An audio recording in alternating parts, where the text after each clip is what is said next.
Suvel oli mul väga paha olla. Mõtlesin, et nüüd hiljem, et võib-olla oligi väga hea, et oli nii paha ja halb. No siin vist tavaline igatsuslugu, kus ma igatsesin blondiini ja tema valget kassi väga kõvasti, nii et mul tekkis isegi tunnelnägemine, mulle tundub. Ja siis tuligi mingi hetk, et peaks projekti kirjutama Tartu kunstimajja, et midagi teha. Siis mõtlesin, mis mul siin viimane teema on olnud, et siis oligi otse see teema maalidest.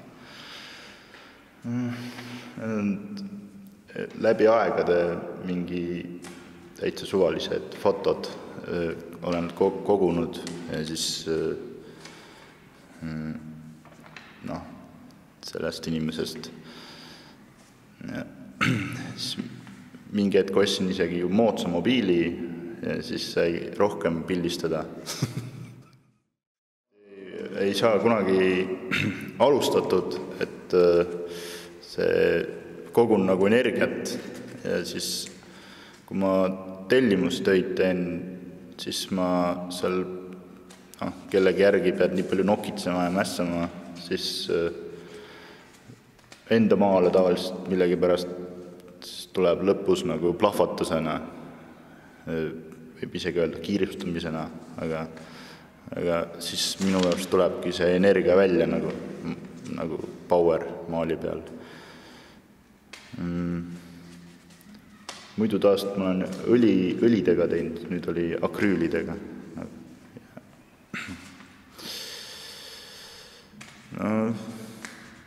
Ja millegi pärast päeval ma ei oska oma aega planeerida, siis tuleb öösiti tavaliselt kõik asjad.